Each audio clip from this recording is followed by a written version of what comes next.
You're listening to Real Life, No Filter, where raw emotions and real moments take center stage. No masks, no filters. Just honest stories about life, love, and everything in between. Get comfortable. We're about to begin.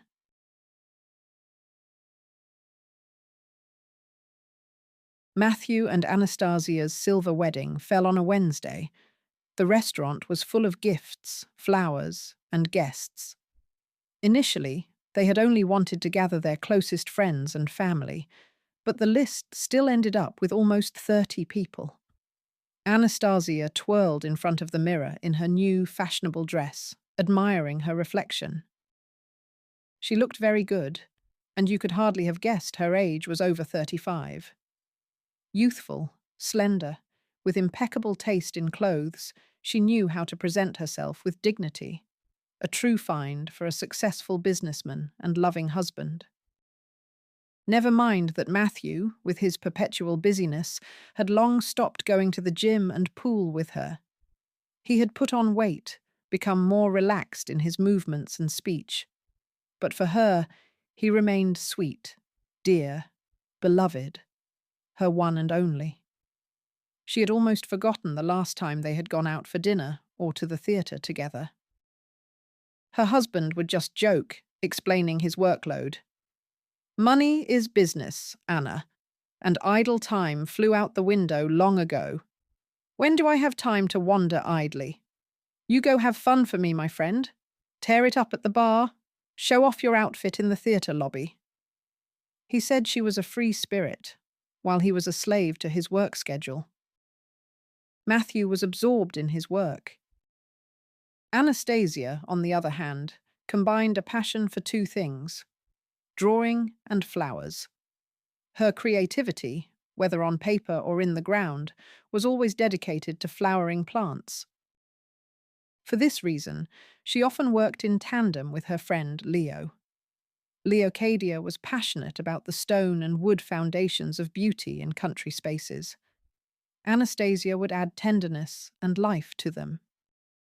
After her touch, bridges, gazebos, fountains, and arches would transform into exotic flower beds. She knew how to harmoniously combine substances that seemed completely incompatible at first glance. She would affectionately tease her husband, "My tin woodsman, my blacksmith, my knight of steel." These nicknames were related to his work, primary metal processing. In her imagination, he turned molten liquid mass into rough blanks, which later became raw material for mechanical engineering. She never delved into these industrial wilds. Her father, in his time, had become a metallurgist, and then, in some way unknown to her, headed a metallurgical company. Well, that was fine. Why should she bother her head with it? Her mother, on the contrary, couldn't stand the ore and machinery. She divorced Anastasia's father and sped off after a new husband to the ends of the earth. Her daughter took after her with her pull towards creative impulses. Her mother wrote poetry, and here was the Urals, mistress of the copper mountain, factory noise. Lyrics and technology didn't fit, and she had to run while a similarly elevated poet called her away. And a teenage girl with a father like that, a sledgehammer of a man, certainly wouldn't be lost. She would grow up to be someone. Theoretically, Anastasia's father had very little time for parenting, but he loved his Anna selflessly, devotedly, and passionately. He dismissed all other women, sending any attempts to create a new family straight to the trash. There were only two people who were family, him and Anna. Every free moment he dedicated only to her. He laid his heart and soul at her feet the very moment this fragile creature came into the world. He swaddled, bathed, played, and was utterly delighted by her sweet scent. That is why his wife quite rightly decided that Anna would be better off with her dad. He raised his daughter, didn't break down, and didn't even hold a grudge against his ex-wife.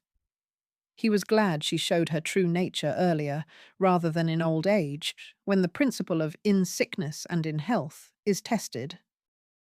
Anastasia was always curious if her father, such a prominent and attractive man, really didn't date or have romances. Despite being true friends, trusting each other, and being able to talk about everything, this topic seemed forbidden to her.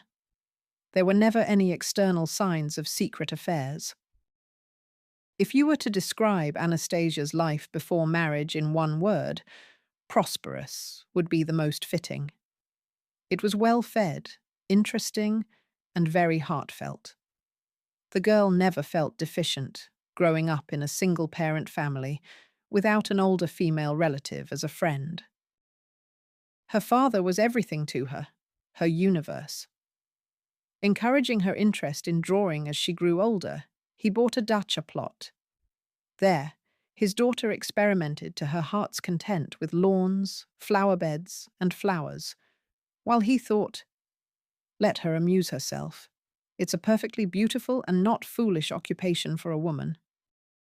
Seeing that Anastasia wasn't going to abandon her hobby, her father sent her to study at the National Institute of Design.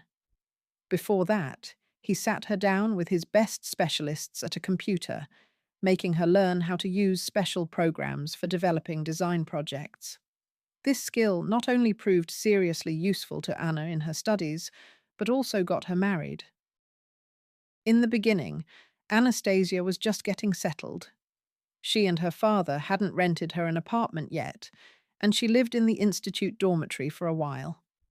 She handled computer matters at an internet cafe a couple of blocks from where she was staying. She would come in, get herself the biggest cup of cappuccino, a plate of oatmeal cookies, and dive headfirst into her latest idea. She would arrange different types of still lifeless flowers across the territory of a hypothetical object. Nearby were several dormitories, including those belonging to the Polytechnic University. The crowd in the establishment was diverse, mostly young people. That's how the future designer, obsessed with pictures of flowering plants, and the future metallurgist, passionate about ores and alloys, met. Upon meeting him, the girl felt something of her beloved father. It was fateful. Things just clicked between them right away, and it became clear from the start that both were serious about the relationship. For the long summer holidays, they traveled to Anastasia's hometown. There, her father organized a tour of the metallurgical plant for his daughter's friend. The young man's eyes lit up. He didn't need any entertainment or romance. This was what he loved. While the guest was showering, father and daughter talked a little. It seemed to me that your friend is not an empty shell. He'll become a capable professional in our field over time, the man said. Dad, he treats me with the same seriousness as he does his, perhaps even our shared future.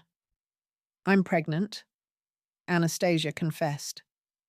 For the last 2 months, Matthew and I have been living together in my apartment. He doesn't know this news yet. It was important to me what you would say. What can I say, daughter?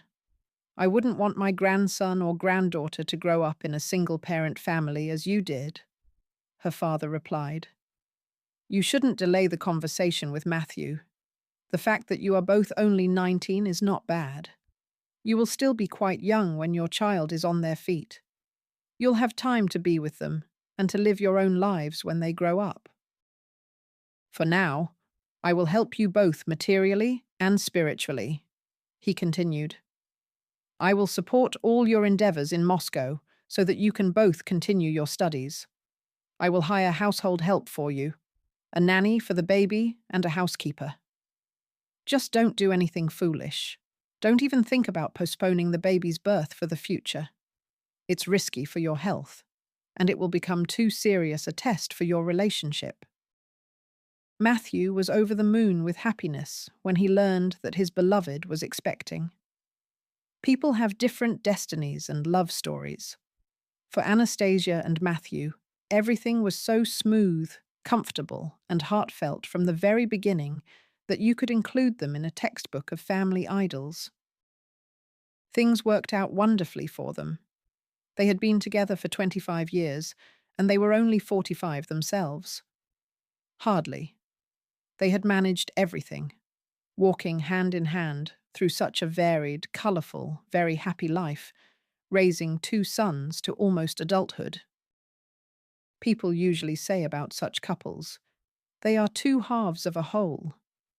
When guests raise their glasses at the silver wedding in honour of their family, they won't be insincere when they praise them.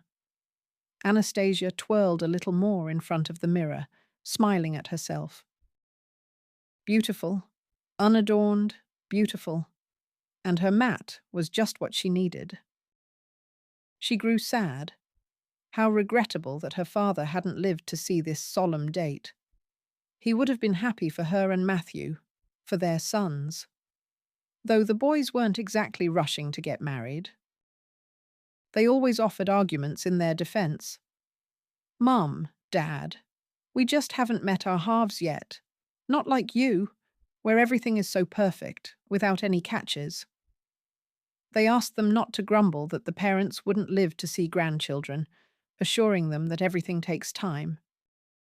After graduating from university, Matthew and Anastasia didn't stay in Moscow. Why would they need that metropolitan life with its eternal hustle? The young woman's father was glad to have a professional assistant in the company. For a couple of years, he watched closely how Matthew handled the tasks assigned to him. And then he immediately made him his deputy. He built a house for his son-in-law, daughter, and now their 2 sons. The boys were 1 year apart. Their parents decided that since heaven was sending them a second child at such a young age, then so be it. Anastasia's father hadn't been sick for very long, but it started suddenly and severely. The examination revealed diabetes, and that meant a different regime, even a different rhythm of life. No concessions with sweets and fatty foods. Diet, constant monitoring of sugar levels. Anastasia couldn't believe her eyes and ears. Her sensible, competent, educated father turned into a stubborn boy when dealing with doctors. No authority, no discipline, no obedience, no timely injections. He did whatever he wanted, as if the illness had taken away his reason.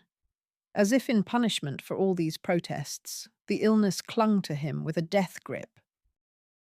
After another trick with insulin, which her father, due to personal negligence, didn't inject at the appointed time, he fell into a diabetic coma.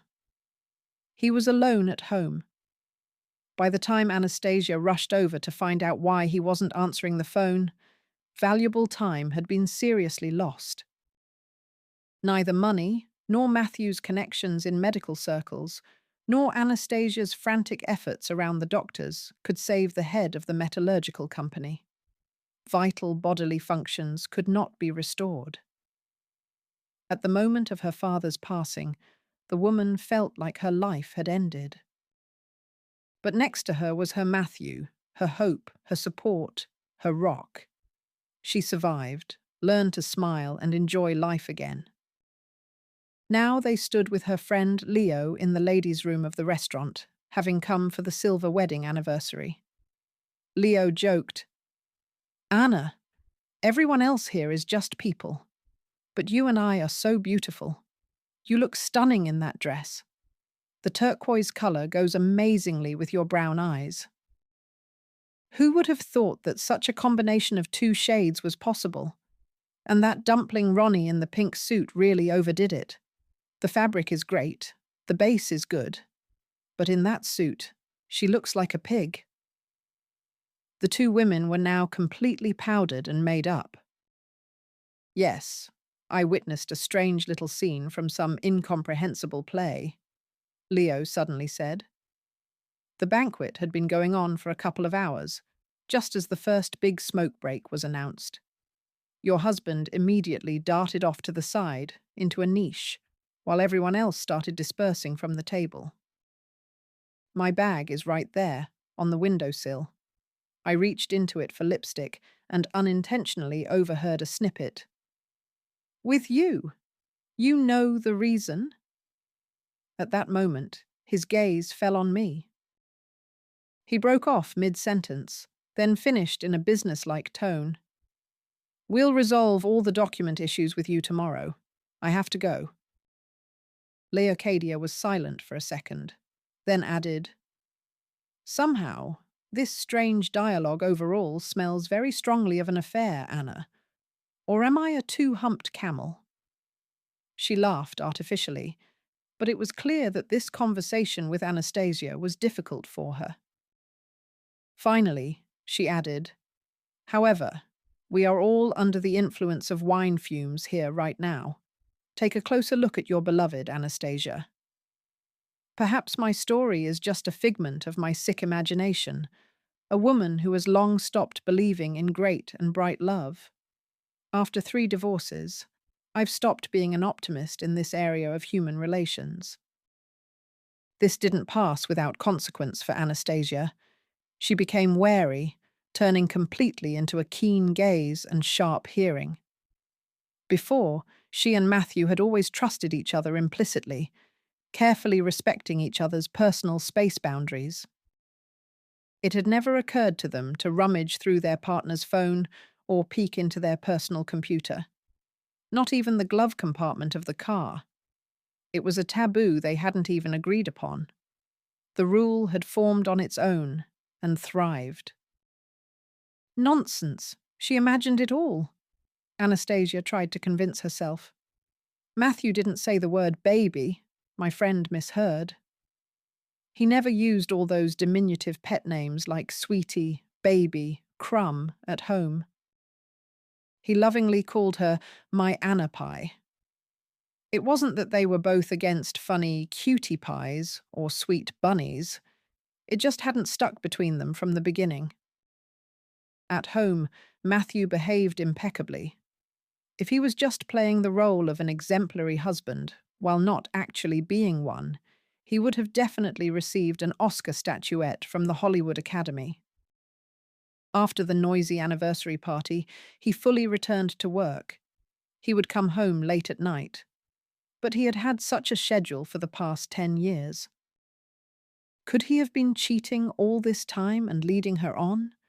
He would have definitely slipped up on something. But everything was as before. You couldn't find fault.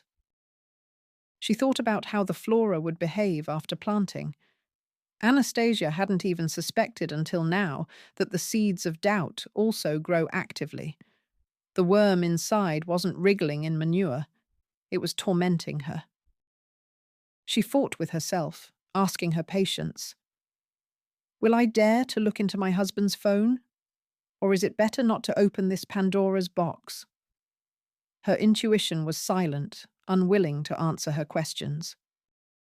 After several days when the contradictions completely tore her soul to shreds, the woman could no longer bear this torment.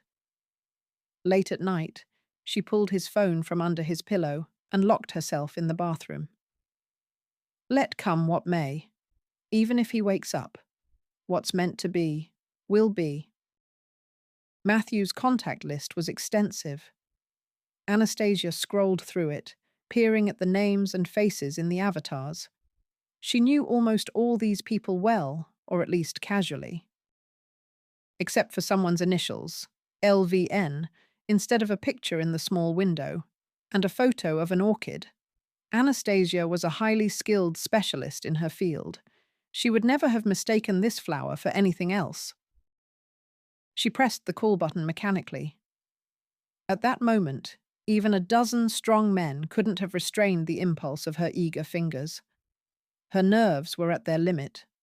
The reserve of strength in her war with the unknown had run out. A clear, very girlish voice unexpectedly answered the call at 3 a.m. Kitten, did you miss me? I'm still awake, can you imagine, watching a romance series. And what about your old woman? Is she not home right now and you decided to call me? Anastasia sank onto the cold bathroom floor tiles. This blow was below the belt. Old woman, that, she understood, was her, and kitten was her husband Matthew. She hadn't noticed anything, hadn't noticed what was around her.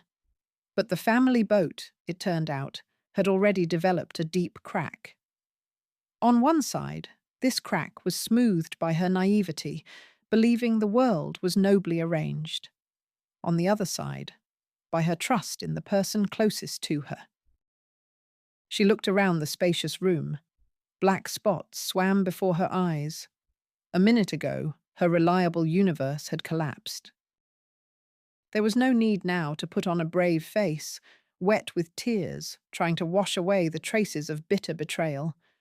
Nothing would ever be the same. There was no longer an ideal family, which had just celebrated its silver anniversary. How painful, unbearable. Anastasia stumbled into the bedroom, where her chosen one, her beloved man, still slept peacefully. He didn't yet know that his life had just taken a sharp, dangerous turn. His wife was the kind of person who, loving with all her heart, would never forgive infidelity. How many suitors had tried to charm her over 25 years of marriage? She had dismissed all such attempts sharply, ironically. She would explain, "You know I'm married to the most wonderful man in the world. Could it really have occurred to you that I would trade him for any of you? That's utopian." She lay down next to her husband in bed with great difficulty. The resentment was endless, the wound bleeding too profusely. Now he was repulsive to her. A thought buzzed persistently in her head. I wonder whose idea it was to give me the nickname Old Woman. Did Matthew come up with it? Or his paramour? Oh, what did it matter?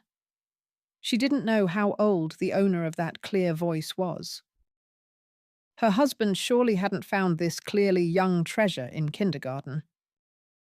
Anastasia remembered how at Leo's birthday she had introduced them, Matthew and her, to her latest young lover. How much her husband had fumed on the way home afterwards. No, Anastasia, please explain this to me. A big age difference between a man and a woman is a disaster. What is there to talk about? How can you spend leisure time together? Anastasia had spent a long time calming her agitated husband then, and now? It turned out all his assurances were false, an axiom she had once encountered in a movie. Never say never. How can we know how we will behave in one situation or another? So why make promises beforehand? Confusion, fragments of thoughts and memories. Anastasia felt like she was slowly losing her mind from this insane whirlwind of internal reasoning. She moved even further away from Matthew. Although she had loved waking up in his arms, she would scold, "Bear, you'll break me in half someday." But his bear hugs, apparently, were good for her. "Look, little Matt, with my signature pies, you won't be able to fit through the doorway soon." And he would smile back contentedly, pulling her closer again. He would bury his nose in her shoulder and growl, "How I love the smell of your herbal shampoo, patroness of Flora. Or do you mix some potion into it so I'm always enchanted by you?" This scene between them had happened quite recently, on Wednesday morning, the day of their silver anniversary. It turned out that her philandering kitten was lying. He wanted her to remain in blissful ignorance. Why? What were his goals? Anastasia had no answers to these questions. Veronica wrinkled her nose in displeasure. What were these late-night calls from Matthew? Maybe his wife had suddenly woken up and interrupted their conversation. He had never bothered her so late before. He must really have missed her. She made herself a sausage sandwich. The young woman returned to the television. Her lover often scolded her for leading a disorderly life. She liked to sleep long and late during the day and stayed up at night. She would roll her eyes languidly and argue for the umpteenth time. "But you yourself made me quit. saying that my main role now is to be your girlfriend, your beloved woman. You take care of the rest. She talked about the dismal housing office, grumpy pensioners, and a pittance of a salary. I'm so happy that my knight freed his lady love from this nightmare. She knew how to convince Matthew of anything. She was wonderfully beautiful, young and fresh, never in a bad mood, and full of ideas. Next to her, he felt something amazing. His wife couldn't compare. Matthew was dying of passion. Next to her, he was ready for anything, especially when she would suddenly start examining him with an appraising look and then deliver her verdict. My God, how handsome you are. Would anyone say you're already 45? I wouldn't give you more than 30. You're very youthful, my love. It's like a miracle. We've been together for 2 years, and you get better looking every day. I respect you so much, kitten. Come here quickly. I've missed you so much. Matthew didn't walk to her. He flew. Never mind that he was a full 25 years older than this little thing. She couldn't be deceiving him so skillfully for so long. She was truly in love, and her feelings only grew stronger with each meeting. Surely he, having commanded a huge team for a couple of decades, knew how to read people. They met by chance, on a bus. The man had long forgotten the last time he used public transport. But then a problem arose. It was time to change winter tires for summer ones. The guys at the car service had bent something, overbent something, twisted some important tool. The skilled mechanics advised him not to bother with a taxi. The bus stop was only a couple of minutes' walk through the spring town. No inconvenience, just pure pleasure. Later, Matthew often thought that on the day of their first meeting with Veronica, the stars had aligned magically, facilitating it in every way. That it was a sign that Ronnie was his woman. He absolutely didn't want to think that he had been mistaken before. His whole life with his wife now seemed like a rehearsal for the true love of his life. Veronica on the bus then, smiling condescendingly, gave up her seat to some very old granny. She moved to the back platform, where Matthew was standing with his business briefcase in his right hand. The girl was not naive about life. She immediately understood that this expensively dressed uncle felt like a white crow among his fellow passengers on the bus. When a couple soon vacated 2 seats in the back, she decided to help the gentleman adapt to the unfamiliar environment, inviting him to take a seat next to her. They struck up a conversation based on this. They still had a considerable distance to travel. The young, helpful Samaritan captivated him with just a few phrases.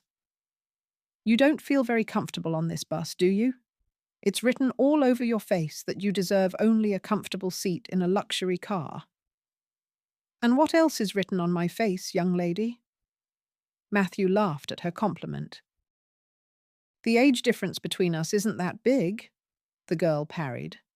You're about 30 at most, and I just turned 18. We can almost be considered people of the same generation.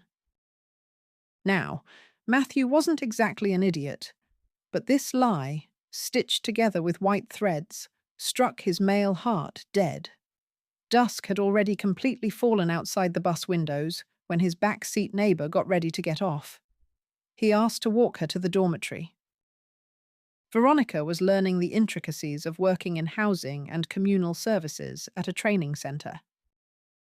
The man had never cheated on his wife before, but here it was, as if a demon had possessed him. Everything was new, unexplored. Veronica twisted him around her little finger, and he revelled in it. The girl was already cunning and experienced, having gone through the hands of more than a few young men. And here was a whole adult uncle, ready to walk around her on his hind legs, a loyal, trained poodle. An expensive car, elegant clothes, delicious perfume, expensive accessories. A month later, he rented Veronica a lovely apartment in a new building on the outskirts. She refused a car.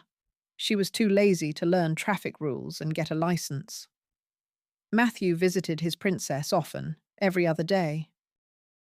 All the remaining time she spent idly, watching series on TV, flipping through music channels, going to the sea with a friend. Matthew didn't dare take his mistress to Turkey or Greece. What was interesting was that the young lady didn't much like high society. Therefore, the fact that she and her lover didn't go to restaurants together, didn't travel to resorts, and weren't seen anywhere in public didn't bother her at all. She was the type of woman who turns into a homebody hen over the years. Well-fed, comfortable, and that was it. No more progress or development was needed. As the alley cat in the cartoon about Kesha said, "They feed us well enough here too."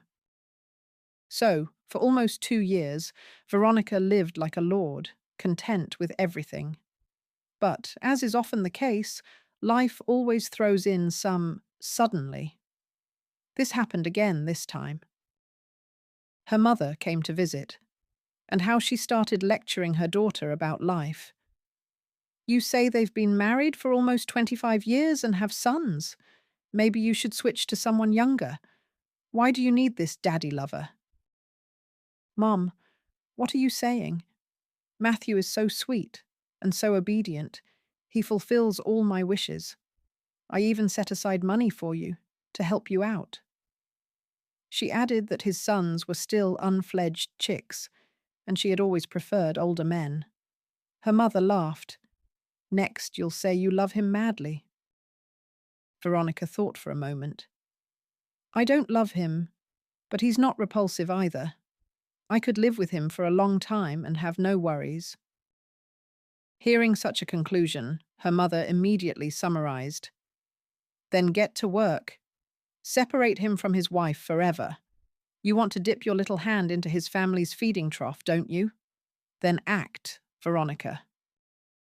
To be completely honest, she was a little embarrassed by her mother, with her village values and the airs of an unrecognized sunflower queen. In the countryside, she was constantly lecturing everyone about life. Coming to visit her daughter in the city, she didn't abandon this habit, but sometimes it was worth listening to her. It was from her that Veronica, without personal experience, had absorbed the basics of strategy and tactics into her mind. Her implementations in daily life had shown no failures so far. After seeing her mother off, Veronica thought seriously for the first time. Her mother was right. Her lover didn't stint on financial help.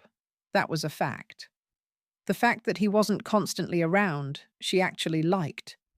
Who knew how they would get along living together? But she was only 20, and everything was easy. And in about 5 years, without a nice stamp in her passport, it wouldn't be so fun.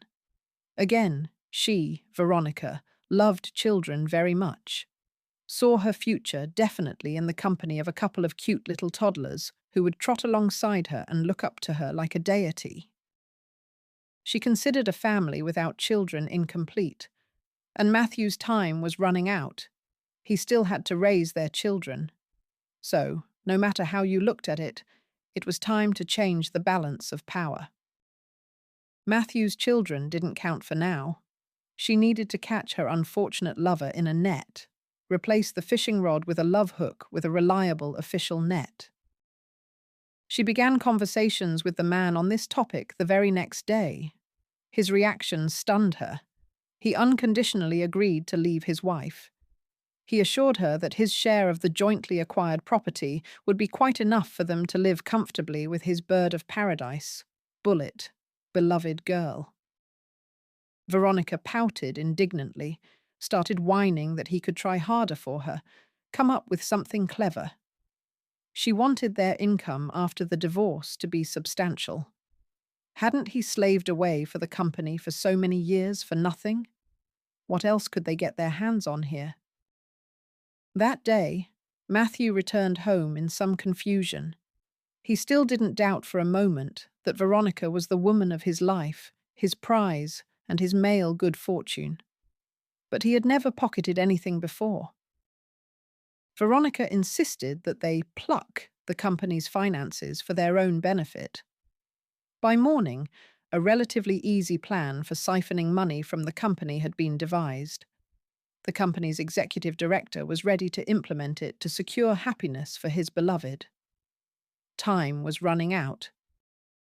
By morning, after a practically sleepless night in the same bed with Matthew, Anastasia made a decision. She would dig around for her husband after work, find out where his mistress lived, observe them from afar, and only then initiate any confrontation with her husband. The morning passed like a carbon copy. Matthew sleepily said hello, grabbed his phone, and disappeared with it into the bathroom. Before, she would never have paid attention to such behavior. Now, she saw a double meaning in all his actions. Her plans to postpone the showdown with her husband for another time failed miserably. Matthew appeared in their bedroom just a couple of minutes later. He was furious.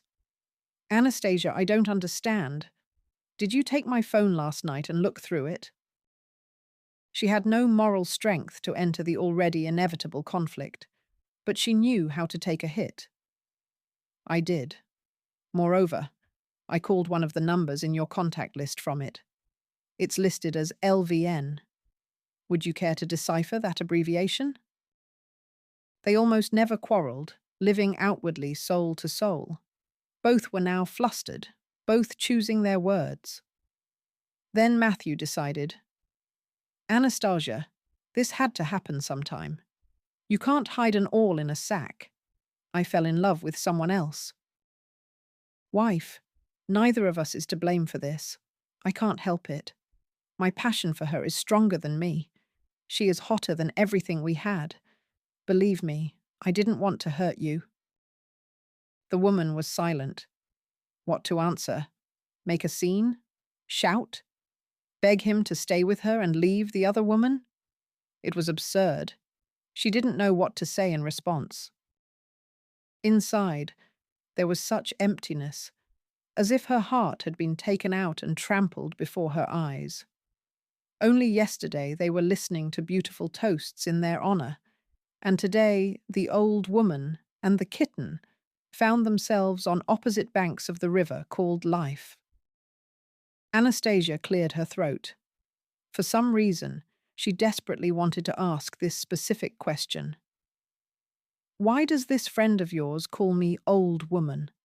Was that your suggestion?" "Anastasia, she and I have a significant age difference, but that doesn't prevent true love." Anastasia raised her eyebrows in surprise. Wow. Her husband was habitually sharing his news and experiences with her. This was the final chord in the requiem for the death of their family. Her patience ran out. A volcano raged inside, resentment and incomprehension brewed. Anyone else, but not her and Matthew, she thought to herself. Even the pile of beautifully wrapped gifts lying on the table in the living room hadn't been sorted yet. Silver boxes, bright ribbons, vases with her favorite flowers throughout the house. How could she reconcile all these gifts with the bitter disappointment? How could she live on without her beloved man? Anastasia tried to feel the misfortune in her heart, to settle the new reality there. What did she feel towards Matthew now? She couldn't answer that question. What was happening felt like a terrible dream. She would wake up now, and it would all be over. She had even thought that this minute, after Matthew left for work, she would indeed put on her nightgown, cover herself completely with the blanket, and sleep off the sleepless night. But the intercom at the gate rang. The screen showed some young woman with a brightly made-up face. When asked what she wanted, she briskly replied that her name was Veronica, and they needed to talk. Anastasia hadn't expected such a move from her husband's mistress. Pressing the button on the device, the model-like young woman rushed into the attack from the threshold. "Matt told me everything already. You've explained yourselves. There's nothing more to hide. And why are you looking at me like that? Yes, it happens. Men leave their wives for their beloved women. It's natural. Matthew's words immediately flashed in Anastasia's mind. Once a betrayer, always a betrayer. And what does his old woman of a wife owe your visit? She asked coldly. Do you have something to say to me? Or did you show up to dance on the coals left from our family fire? Veronica sat down in an armchair without being invited, crossed her legs, and looked around. Then she finally declared, I hope you understand that this is a divorce. Your sons are already adults. There won't be any special problems. We'll sort out the property, both the inheritance and your joint property. Matthew will announce all our terms to you later. Anastasia couldn't believe her ears. Some flighty little thing, a tramp, was going to dictate the terms of her divorce from Matthew. Never. She wanted to get a rich, successful man, by all means. But first, his wife would dot the I's and cross the T's. She practically led Veronica out by the ear. Her demeanour was such that Veronica suddenly cooled her ardour and obediently shuffled on her high heels across the yard towards the exit. She only had enough strength to turn around and declare triumphantly, I'm not saying goodbye. We'll see each other again at the divorce. Anastasia filed for divorce that very day. The sons were long since adults. Their presence certainly wouldn't cause problems. But the property turned out to be much more complicated. She trusted Matthew so much that she had never even read the documents that he or her father brought her to sign, and they hadn't generated any catches. Everything bought and acquired was simply registered in her name and the head of the family's name. It was unofficially considered that this was normal and correct. Seeing the whole picture, the woman clutched her head.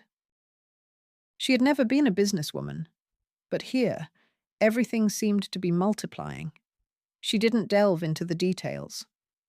There was so much in the papers that Anastasia soon realized she would have to turn for help to an old friend of her father's, who had been his lawyer and loyal comrade all his life. Mr. Davis met Anastasia as if he had known in advance that she would surely come to him for help with the divorce. So, my dear girl, you've decided to split up with Matthew? That's right. No matter how long the rope, the secret will always come out. Charlie, my dear friend, predicted that you wouldn't remain in the dark about your husband's infidelity for long. Anastasia stared in astonishment at the grey-haired man with a twinkle in his eye. The question slipped out on its own. Dad knew that Matthew had a mistress? Mr. Davis narrowed his eyes. At first, he only had suspicions. Your husband suddenly started disappearing instead of going to work, heading in an unknown direction. Charlie instructed the security service to find out everything. On the day he passed away, he had just received the investigation report with photos. He managed to give it to me, gave me some instructions to secure your future. And so, with this report, which is still in my office, he felt ill. He hurried home to rest. I even walked him to the car. He was pale, his face covered in sweat, and it was quite a cool day. I didn't keep an eye on him, little Anna. I should have gone with him, but I had another meeting scheduled. But I honestly carried out all his tasks. I'll show you all the documents now. After a couple of minutes, the lawyer laid out several folders in front of her. She opened the first one and gasped. Inside was a document titled, Will with a Condition. The woman began to study it carefully. The papers contained nothing related to the property that she and Matthew had received and used after Anastasia's father's death. It was about completely different things. A villa in the United Arab Emirates, a house in Switzerland, 2 apartments in Moscow, a dacha on the Black Sea coast. The woman reread the clause, which stated, "This will is to be announced only if his daughter decides to file for divorce. If such a precedent does not arise, all specified property shall be transferred to the two grandsons in equal shares, but after they enter into official marriages." A clause stating that all this would be acquired on his behalf by his lawyer was also present. "How complicated it all is," she voiced her opinion. "Why did Dad set all this up?" "Not complicated, but wise," Mr. Davis stated clearly. "You could never get enough of your husband. Your union seemed so strong that even hints of slight cracks were fantastical. The house is solid. Cars are in the garage. The dacha is full of your flower beds if you want fresh air. The boys also have a full set of everything for now: apartments, cars, money in their accounts. Charlie always said about you that he couldn't understand why you were such a non-materialistic person. You flutter over your lawns like a carefree moth. To pull the wool over the eyes of someone like you is easy. Only no one can understand that worldly goods truly mean nothing to you. You have shelter and food, loved ones nearby. You are happy. You wouldn't take food out of anyone's mouth. Will you be able to stand up for yourself financially? And will you even want to? Don't judge me. Experienced realtors helped me find and choose the properties. I flew there, looked. Everything is in place. I was satisfied. But I didn't bother you for the time being, as my precious friend instructed. I did everything as he ordered. I presented these papers only when you truly decided to divorce Matthew, so that you would have something like a spare oxygen tank for a diver or a substantial stash for a rainy day. Anastasia, you should also order a financial and audit check of your father's company. The controlling stake belongs to you. Your husband only has 20% in the company.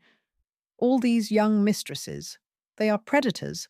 They behave like sharp-toothed sharks. Sensing prey, they try to get everything, along with their lover, into their greedy paws.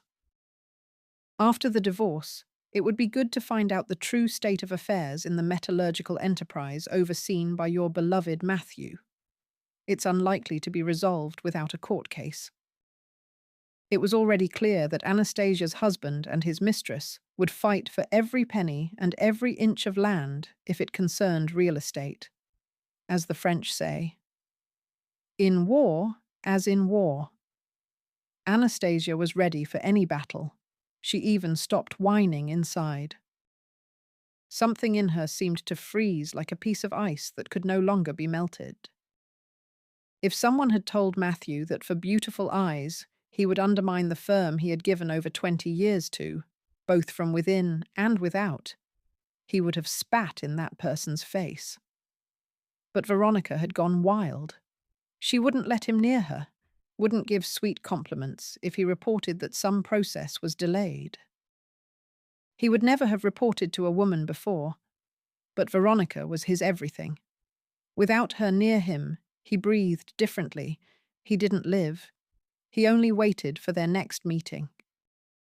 He had difficulty getting into bed with Anastasia now. He was constantly afraid of calling her by another name. But it was too early to leave home. He had to appease his wife. He had to celebrate the silver wedding. He had to be a goody-goody husband. On the day he started his schemes at work, he set a deadline for how long he would be next to his unloved wife, dreaming every second of his beloved girl. Veronica called Anastasia a trying-to-be-young old woman. After talking to his mistress at work, Matthew now only masterfully mocked his subordinates from under the radar. He introduced a system of fines for the slightest offense. He yelled at a minor employee, and then, unintentionally, so as not to lose their bonus, higher management would torment lower staff. Recently, Matthew, while inspecting the foundry shops, even witnessed a characteristic scene. One of the steelworkers did something slightly wrong, a trifle overall, just a delayed defect. The shop foreman, not sparing his language, cursed him out. The steelworker, wiping sweat from his brow, hissed through clenched teeth. "Go to hell, all of you! You've turned the plant into a charity case. Is every groundhog a farmer now? Who's going to work, dear bosses?" People were quitting the company in droves. The HR department was exhausted trying to preserve the core of the firm, on which everything else depended. Rumors spread through the city that everything at the enterprise was going downhill fast. And this was in addition to Matthew starting to withdraw money from his father-in-law's creation under plausible pretexts. He no longer knew what he was doing. He couldn't stop. His final goal was to maximize the reduction in the metallurgical plant's share price so that he could later buy the controlling stake from Anastasia for pennies, or at least another 31% of the securities in addition to the 20% he already had.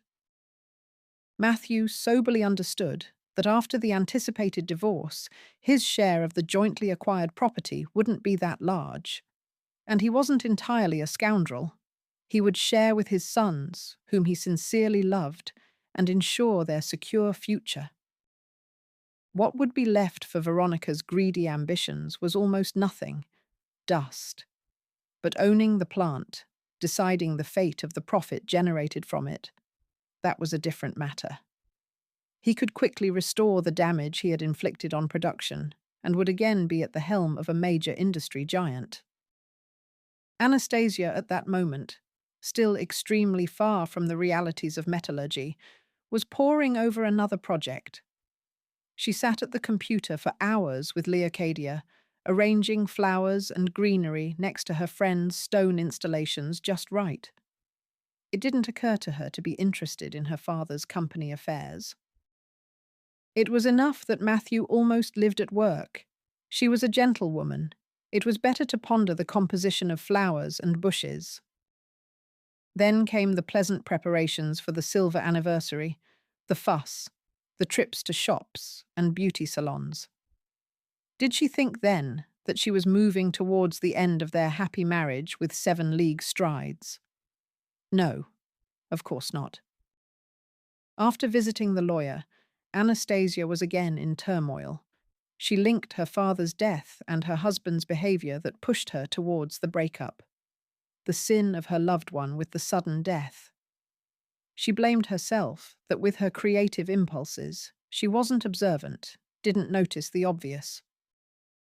She didn't even immediately realize that she was drawing different varieties of orchids on sheets of paper, and then cutting these drawings into pieces with manicure scissors. Only one thought kept swirling in her head.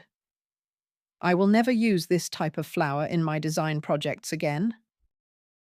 An exquisite orchid is capable of wounding the soul with its hidden meaning. An orchid just took and stole my husband. It's all a lie that beauty saves the world. Warmth and sincerity save it.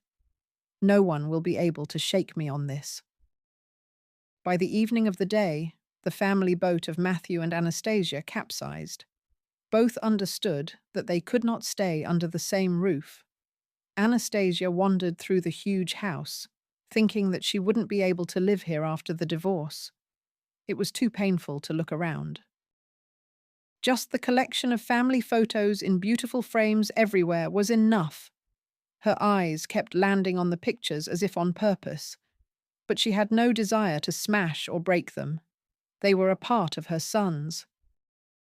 She would tell them about the coming changes, about a possible court hearing. Later, there would be time.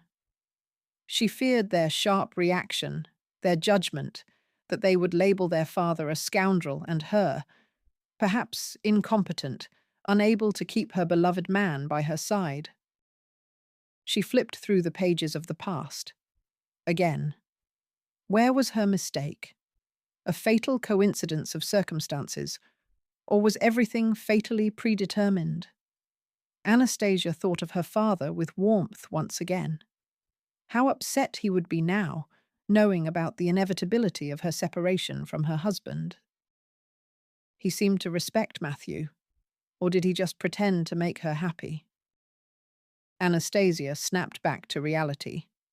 Mr. Davis had advised her to conduct an external audit of her father's company affairs, and she hadn't done anything in that direction yet, and she didn't have the necessary contacts in that field. She would have to turn to the ubiquitous Leocadia again. And while she was at it, tell her about the changes in her personal life. Her friend was probably burning with impatience. Had Anastasia managed to find out anything about Matthew's strange conversation at the banquet? She called Leo. An hour later, they were drinking wine in the garden gazebo, discussing the treachery of the empty-headed Veronica, her greed, and her audacity. Anastasia Konstantinovna ordered the results of the audit at the metallurgical plant not to be disclosed for the time being. She already knew that Matthew had turned out to be a scoundrel. Yes, Leo, as usual, had pulled some strings. A dear friend had helped organize the total audit. He worked in the relevant authorities and helped prevent the case from going to court, which had already been scheduled for the divorce. This was within his possible competence. Anastasia was as calm as a snake. She was well prepared for the meeting with her husband and the new love of his life. The lawyer, Mr. Davis, wasn't idle either. He meticulously sorted through all the papers left by his friend. In the process of this work, he smiled more than once. Oh, what a cunning fox his unforgettable Charlie was. He had drawn up property documents 100 times, an epic with papers, and even slipped a prenuptial agreement to his son-in-law, and Anastasia's signature was on it. He needed to call her right now, find out if she was aware that in case of proven infidelity on her husband's part, he loses all rights to all jointly acquired property. The lawyer thought again. With your loved one, paradise is even in a hut. But the loved one was unlikely to agree to a hut. Mr. Davis was concerned that the prenuptial agreement, or the clause in it regarding infidelity, could be declared void by the judge. The man would still get his seemingly legal half of the assets belonging to him and Anastasia. In the phone conversation, Anastasia confidently confirmed that she was aware of the existence of the prenuptial agreement. When her father was preparing it with lawyers, she was so engrossed in a very interesting order on the coast that she signed the document on the fly, without reading it, fully trusting her father and husband, who were present. Mr. Davis was somewhat taken aback. So Matthew was also aware of the prenuptial agreement. What a strange family they were, he and Anastasia. They signed documents with a flourish, without looking, trusted each other for the time being, and then put everything on the altar of a new passion. Wondrous are your deeds, love. You know how to deprive people of reason, easily, without much effort. Veronica stoically endured Matthew's presence in the apartment, and she had several reasons for this. Firstly, there were only a couple of weeks left until the divorce hearing. Secondly, the pregnancy test showed a positive result. You could consider her an empty shell as much as you liked. She didn't reach for the stars with her intellect or career, and in the opinion of advanced society, she was a somewhat primitive creature. But one thing you couldn't take away from her was a strong, honest, maternal instinct that came from who knows where. She was already lost in dreams that she and Matthew would marry, live in prosperity, and she would endure the rest. She had already learned to play at love. There were no failures. Before bed, falling sweetly asleep on her almost husband's shoulder, she devised how to tell him the stunning news, sweetening the pill. Kitten, what do you think I have in common with a chipmunk? He would start playing along, offering hypotheses, knowing that anything could be expected from her imagination. She would deliver in a triumphant tone. You didn't guess. I'm a chipmunk, because I also have 2 stripes now, on a pregnancy test. Darling, we're having a baby. She squeezed her eyes shut. She imagined how Matthew would carry her in his arms, shower her with expensive gifts, buy a new special wardrobe for expectant mothers, provide the future baby's layette only from the most elite stores. She would need to talk to him about kicking his wife out of their house. A complete family should move into those excellent chambers. It was improper for a baby to grow up in cramped conditions. Unsuspecting Matthew, on the contrary, prayed to heaven that Veronica wouldn't get pregnant. He was already quite old. He could do without all these kinder surprises. He already had 2 sons. That was quite enough to satisfy his paternal feelings. They were so good together. It would be better if he continued to cherish and pamper her. The man had no doubt that the divorce case would end in his complete triumph. He knew that Anastasia was a decent, kind person and would generously share everything with him, even though he had essentially betrayed her. She must understand that love doesn't ask when it should arrive. She also had the metallurgical plant. He just needed to tell Veronica to behave properly during the proceedings. Anastasia sat in the courtroom, looking around the full hall. Behind her, Leocadia supported her from time to time, whispering her impressions in her ear. Next to her friend sat her silent friend from the service, waiting for the hour when he could give his subordinates the command, "Attack." Judging by Matthew's satisfied face, embracing Veronica by the shoulders, he expected no surprises from the divorce from his wife. Anastasia decided, any such hearing is a tedious business. Even if the judge studies all the materials beforehand, questions inevitably arise later. And so it was now. First, the court agenda was announced. Then all involved parties present were introduced. Matthew even thought it was completely unclear why all this circus with some pomp was necessary. But then Mr. Davis took the floor. He informed the court that during the preparation of the documents, a number of additional circumstances had come to light. He placed copies of the papers before the head of the judicial proceedings and asked permission to clarify certain points. He read everything to the judge, the public, and all curious persons: the prenuptial agreement, the will with special conditions and clauses.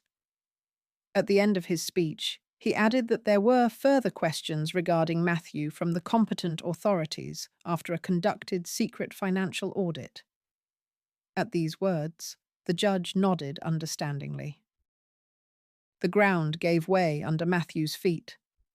After hearing everything, Veronica clutched his sleeve, whispering hotly, "I don't understand. We won't get anything? We'll be left with nothing. I'm pregnant, Matthew." Her lover looked at her with uncomprehending, glassy eyes. While the court withdrew for deliberation on the divorce, Leo's friend, sitting in the distance, mockingly showed him a toy, an ironic keychain in the shape of small handcuffs. Matthew understood the hint at first glance. He calmed down. Suddenly, it didn't matter to him that after separating from Anastasia, he would be left with nothing, and his wife would become 100 times richer. He would clearly be going to prison for a long time. It would be good if he wasn't arrested right there in the courtroom. Anastasia had won, and he had suffered a complete fiasco everywhere. Veronica, sitting next to him, kept buzzing and buzzing, accusing him of all mortal sins. And he wondered, maybe this young girl had never loved him. She loved his money, yes. She was happy with gifts, that was a fact. Most likely she flattered him, pursuing her goal. Matthew flinched. Did Veronica say something about being pregnant? Or did he mishear?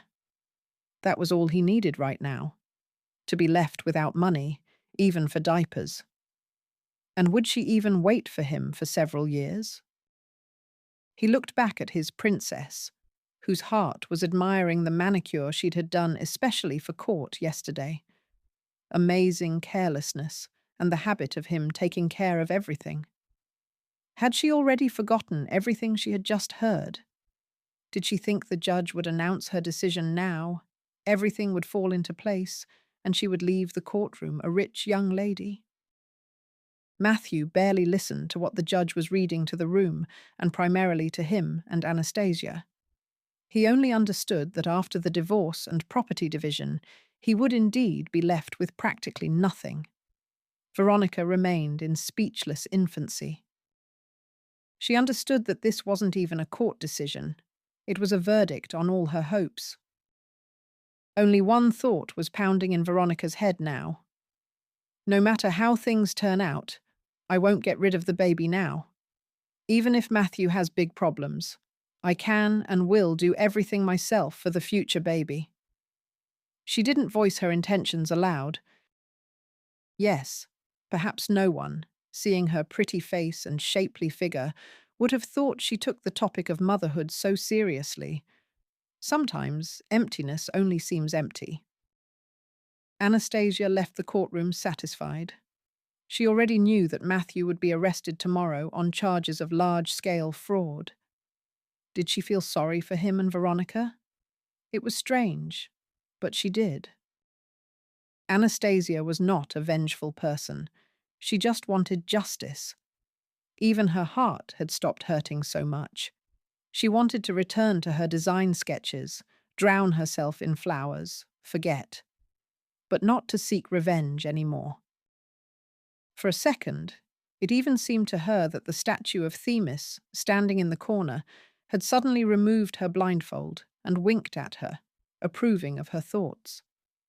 And she also remembered Mr. Davis's favourite phrase, "The law is harsh, but it is the law."